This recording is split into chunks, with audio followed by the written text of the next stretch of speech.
Thank you. Thank you. So I'm going to introduce now Orit, as we've been so privileged to have Orit a number of times with us. We are so privileged again, Orit. Thank you so much. It's really beyond appreciated. So Orit Esther Ritter, she's the founder, motivational speaker, and author.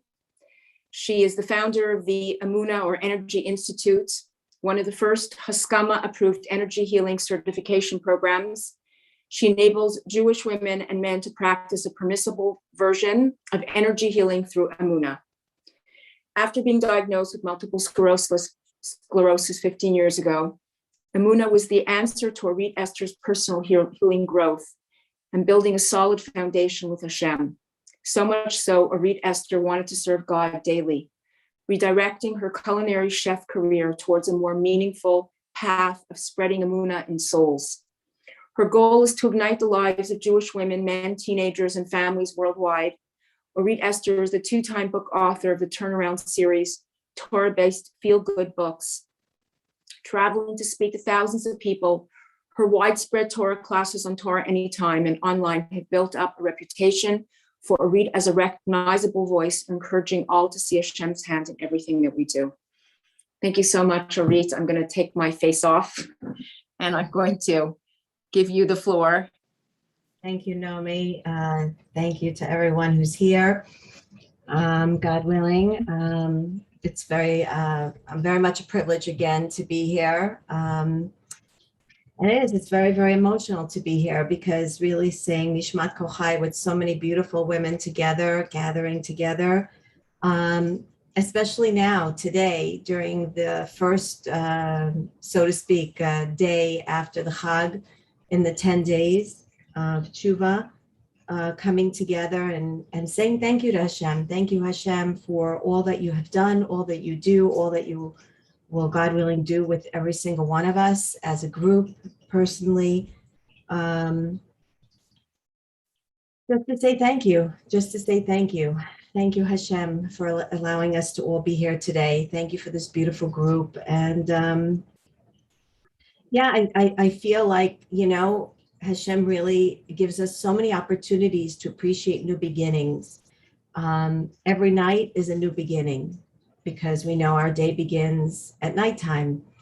Every week, there's a new beginning. Motzei Shabbos, we recognize a new week in front of us. And every month, Hashem gives us again an opportunity to recognize a new beginning. Once a month, we get to appreciate what it feels like to have a new beginning. And Hashem says, and if that's not enough and you haven't woken up and I don't bring upon the message how important it is for you to recognize there's always a new chance. There's always a new ushering of a new beginning. Then let's do it once a year, Rosh Hashanah. And, Hashem just keeps sending us the same message over and over again. You can always begin anew. It doesn't matter where you've been. It doesn't matter what you've done. I know that things are topsy-turvy and that things are hard and it's hard to remain consistent and that after all, it's hard to maintain that change, but I'm going to keep giving it to you. I'm going to keep serving it to you on a golden platter so that you recognize and that you understand. Every single one of us should understand that there's always an opportunity to start anew. And Rosh Hashanah is the opportunity for a beginning. And we ask ourselves, okay, well, what is the biggest change? What is that biggest highlight, that I came out with in this 2-day Chag and standing here today on a day of fast, Tzom Gedalia, trying to, again, reset our bodies. I mean, there's a reason why we go straight into a fast. We're even trying to change and reset the body, the biochemistry of the body, by fasting, just recycling the chemistry in the body. But what is that big change, the mindset of change that we're supposed to zoom into right now, today?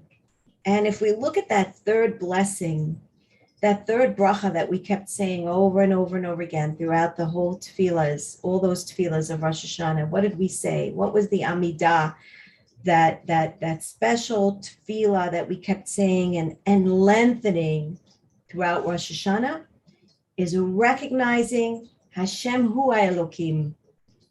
That is that third blessing, that essence of Kedusha, the essence of bringing in holiness into our lives is that we praise Hashem, that we recognize that Hashem Hu Elokim, Hashem, you are the God. Hashem, you are in charge of my life.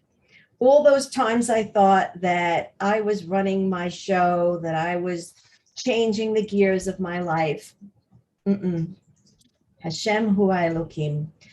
Avinu Malkeinu, you're my father. You're the one who loves me. You're the one who taught me what love is about. Hashem Hu Maleh Rachamim. Hashem, you are the one that shows me what it means to be compassionate. If I think that I know what compassion is, let me look up in the dictionary and see that it all leads back to you, Hashem. You are Kel Maleh Rachamim. You are Av HaRachaman. Everything is you. You love me. You show me what love is about. You have Rachamim on me. You're showing me what compassion is all about. And I go always back to you. And that is the beginning. That is the beginning. That's where everything begins, where I praise you, I serve you, I recognize it's all you, and there's nothing else but you. And we have to create that shinui, create that change, create that new beginning in our lives right now. And how do you create that beginning? The word shinui, change, is also reminiscent. It also shares the same root as lishanen, to refresh, to come back on it over and over. Lishanen means to repeat over and over and over again. You know, when you want to learn something, so you have to just keep repeating it over and over and over again. All change begins from lishanen, to keep saying it over and over and over again. And therefore, in the machzor and in the sidurim and in our tefillot, we are mishanenin. We keep repeating the same thing over and over and over again, because we want to remind ourselves, just in case we forgot, just in case we thought that we were the one pushing the buttons to the changes in our lives, or we were the one who create change, or we could do something to think that we're in charge of our lives. Hashem says, no. Let me just go ahead and just have you repeat this over and over and over again, year after year, day after day in the Chagim and in the 10 days of Tshuva. Let me just express to you that I am the one in charge, and that I am the one who's bringing about all the changes in life. And so we say to Hashem, once I can remember that, once I can set things straight for myself in my life, in my brain, and I can recognize that you are the one that's in charge, that's the beginning I want to step into in my life right now. I want to step into this change where I'm recognizing that you are in charge. I serve you. I serve. I am here to serve you. I am here as your child. And I am here as your servant. Avinu Malkeinu means you are my father, but you are also my king. That means I am here to serve you. And every morning, ladies, we need to be saying to Hashem, how can I serve you, Hashem, today? What can I do for you, my creator, today? How can I best serve you today, Hashem? This is not about me serving myself. This is about me serving you. And by serving you, I'm essentially serving myself, because when I'm attaching myself to you, when I'm recognizing who really is providing for me, who is nourishing me, who's loving me, who's compassionate over me and the entire universe, of course, then I am also serving the best me for myself, because there is no greater good. And I want to get to a teaching by Rav Ashlag HaKadosh, Baal Sulam. I'll get to it in a moment. There's no greater comfort.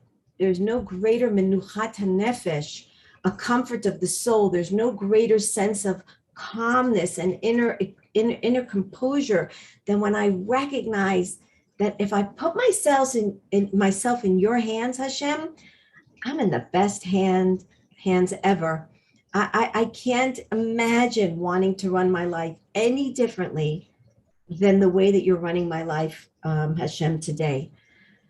And so, in order for me to be able to be in my truth, all of us to be in our truth, because we're stepping into truth. These are the 10 days of tshuva. That means I'm coming back to who I really am.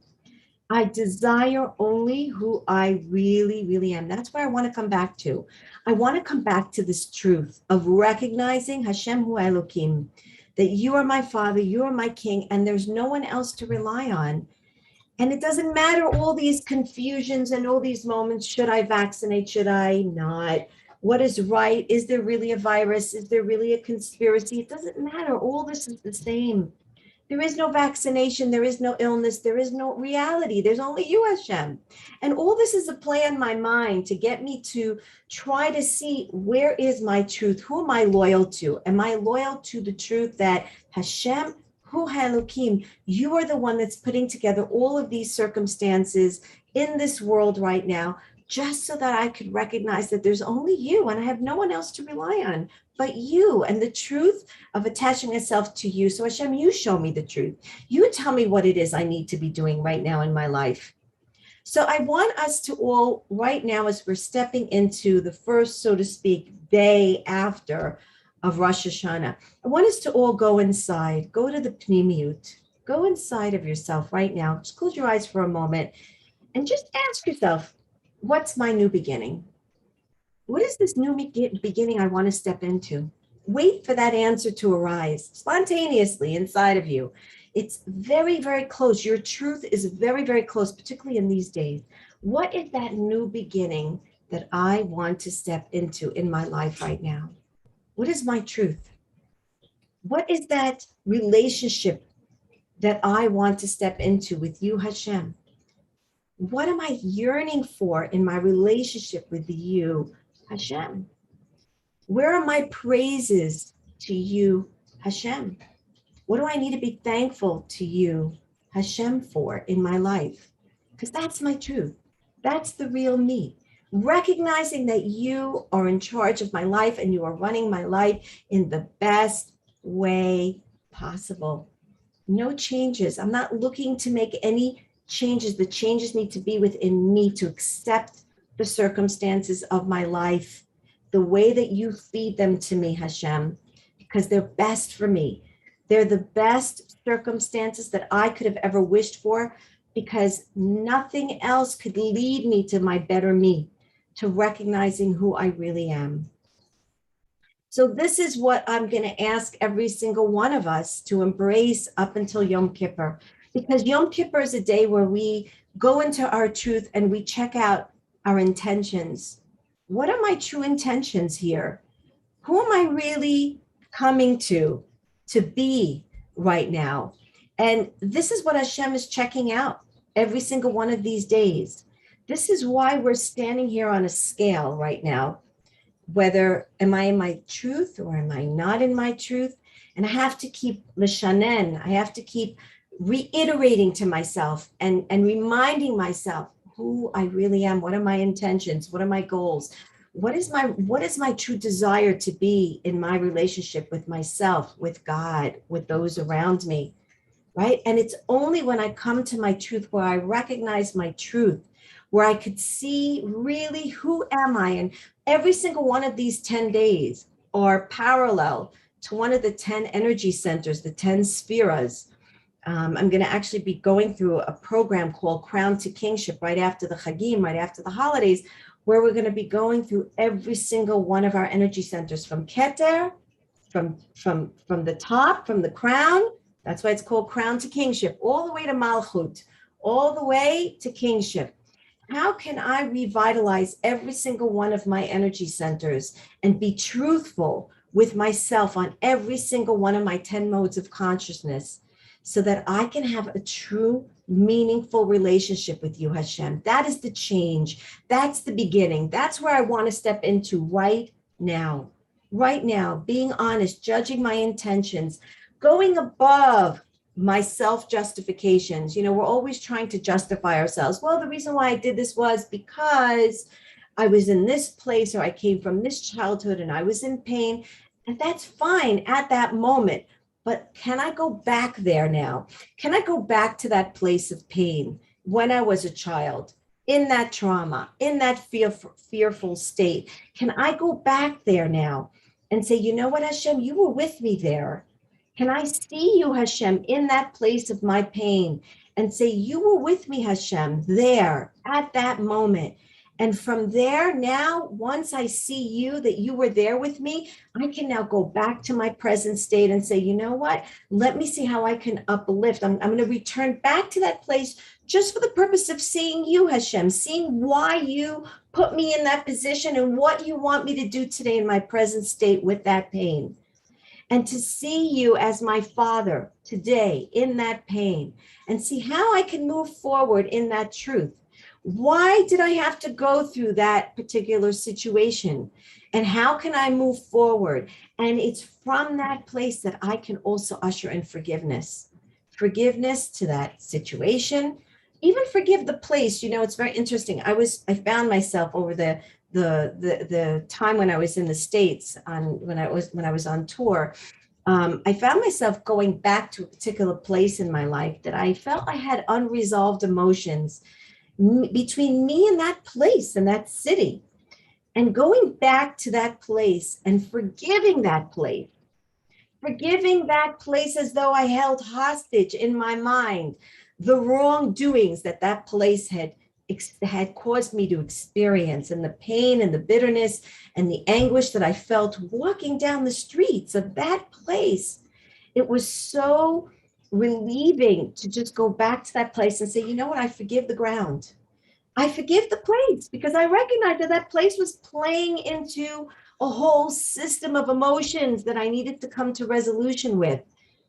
So think about the places you visited and the people who have been in your life, and figure out what you need to forgive.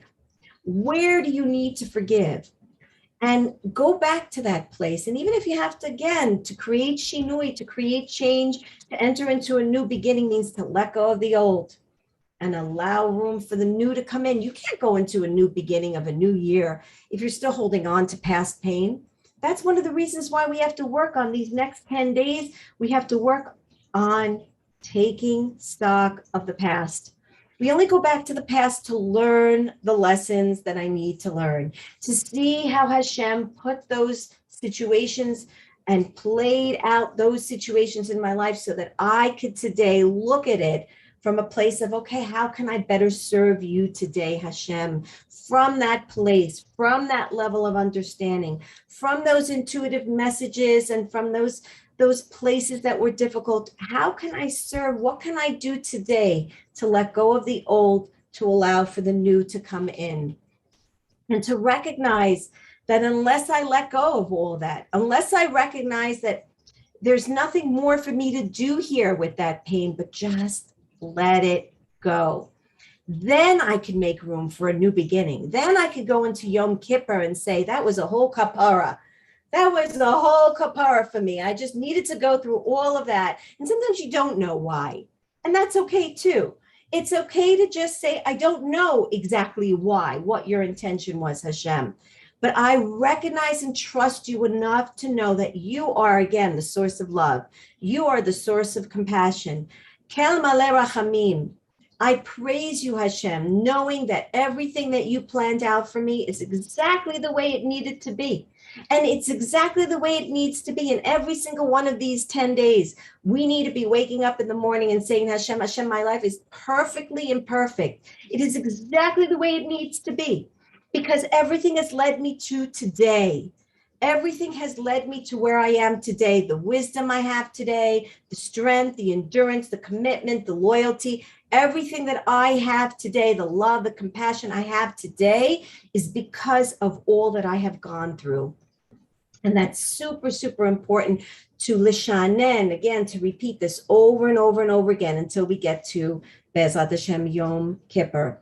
So I want to, as I said before, read to you a beautiful teaching that Rav Ashlag is one of the foremost commentators of the Zohar, Baal HaSulam HaKadosh, and he writes in his Igrot Kodesh in Pri Chacham, he writes like this. It touched me so much because here we are recognizing today with all that's going on in the world, the government's changing and whoever is, seemingly in charge is really not in charge. And we're seeing that over and over again. And all these uncertainties, again, with this virus has brought to the forefront of our consciousness, of our mindset, to know how little we understand, how little we think that we thought we were in charge, how little we understand and how little we have control over our lives. So Rav Ashlag brings down this beautiful, teaching, and he writes like this. He says, there is no happier moment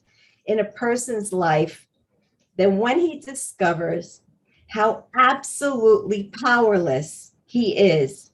And he loses faith in his own strength, since he exerted, does it sound familiar, ladies? All possible efforts that he was able to, but he reached nothing. This is because precisely at that moment, during this state that we've just described, where he finds himself completely powerless, no more strength, I've done everything I possibly can. This is at that moment, during this state, Rav Ashlag says, he is ready for a complete and clear prayer to his creator. Letting go of that facade. I know what's better. I've read all the scientific evidence. Oh, I know I could do this, or I should do that, or that I understand this better than the other person. Letting go of all those facades. That's the new reality. That's the new beginning. That's the new level of consciousness that we all need to be entering in right now. If we haven't done so before, this is where we need to go into and step into right now. That I know my place, Hashem. You know what I know? Rabbi Nachman says, you know how you know something? Rabbi Nachman says, when you say, I know nothing. When you say, I know nothing, Rabbi Nachman says, that's when you could say, oh, maybe I know something now. Aren't we at that point right now where we can actually say, I know nothing, I understand nothing. I think that I have a sense of relinquishing some of that wisdom. I'm finally at the place right now, Hashem, where I could say, I could take 2 steps back, maybe even more, and I could say, you know what, Hashem, I know nothing. I can't do anything without you. Every time I thought I came to a logical conclusion, whoop, there goes that out the door, right? Once I could say to you, Hashem, once you and I, everyone, all you precious souls who are listening right now, once you could say to yourself, I know nothing, I understand nothing, I can't do nothing without you, Hashem. I am completely letting go of any sense of self. There is no more ani, there's only ayin. There's no more ani. The same words of ani spell the word ayin. I am nothingness. That is when I am essentially living out the pasuk and the verse of David HaMelech, kegamul alei imo, kegamul alai nafshi. I am like the Maharal Kadosh brings down, and he says, what does it mean, kagamul? What does gamul mean? What does that mean? Well, of course, gmilut chasadim, but he says what it really means. It means to be a golem. Do you know what a golem? We know about the whole idea of golem from the Maharal of Prague, right? That he created a golem. He created this essence, this lifeless being, right? So David HaMelech says that all of our lives, all we have to do is to become and live out this pasuk, kegamul alei imo, to be like a golem in the hands of my mother. What is a golem? A golem is a lifeless essence, someone who feels that they can't do anything. A golem is someone without hands, without legs. I can't do anything.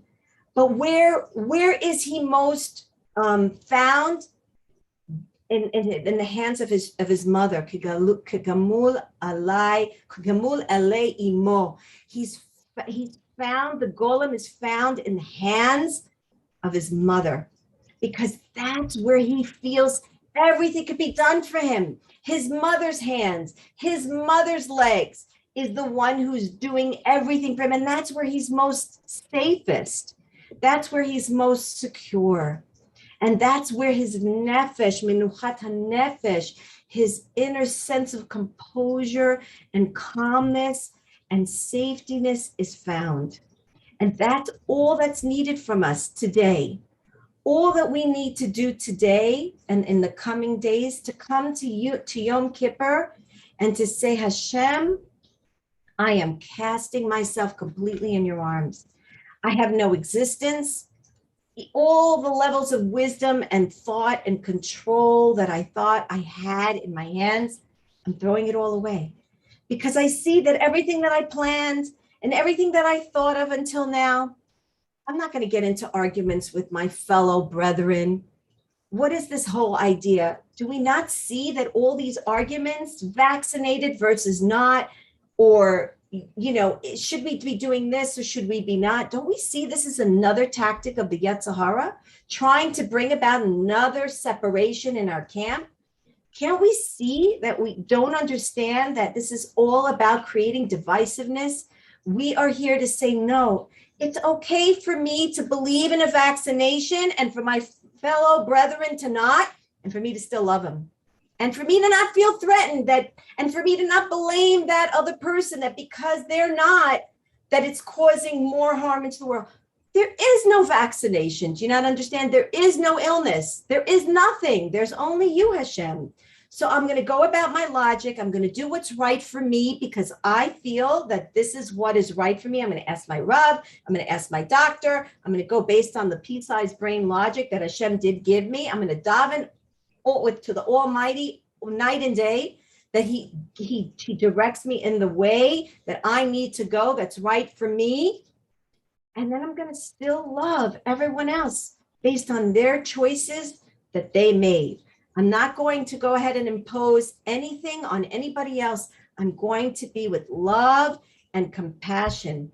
And we know that there's always differences of opinions, but we're not here to go and point fingers at one another. We're not here to argue with one another, because at the end of the day, we don't have any belief in anything other than you, Hashem. You brought in this medicine in the world. Show me the way in your truth that I need to act and that I need to step into my truth with whatever it is that I need to be doing. But at the end of the day, the new beginning is to be one with you, Hashem, and to be one with all of everyone, and not to point fingers and not to, place charge or prosecute anybody else, because at least I'm finding that is one of the things that's going on, unfortunately, today in the world. So let's all step into this new beginning. Let's step into this new tshuva process of recognizing Hashem Hu Elokim. You are our Father. You are our Master, the Master of the universe. And I am here to serve you and praise you in all that you do for me. Every day, say thank you to Hashem for all that's going on in my life. What is Emunah? Accepting today, praying for a better tomorrow. I still pray. I still beseech your Rachamim that it should be revealed to me. You are Maleh Rachamim. These are all the days of Rachamim, and everything that you're doing is Rachamim. All I ask from you, Hashem, is that I am your little child who has zero understanding of what you're doing in the universe. All I know is that you're bringing us to Geula. And all I pray, Hashem, is that you reveal your loving kindness and compassion to me and to everybody in the universe, that it should be revealed that no one should question your love, no one should question your compassion, and that no one should stop believing that you're bringing us all to Geula, each one in our own way. Please, Hashem, be Barachamim in the most revealed, compassionate, loving, abundant way. And that's what we're asking from you, Hashem. These are the days that we want to come back to that truth. Be'ezrat Hashem, we should be able to see Hashem's love and compassion, every single one of us in our own way, in our own life. And Be'ezrat Hashem, everything is leading us to Geula. I always say all roads lead us to Geula and to Rachamim. And Be'ezrat Hashem, we should have the zchut to be able to see it b'mo einenu, in our own eyes, very, very soon.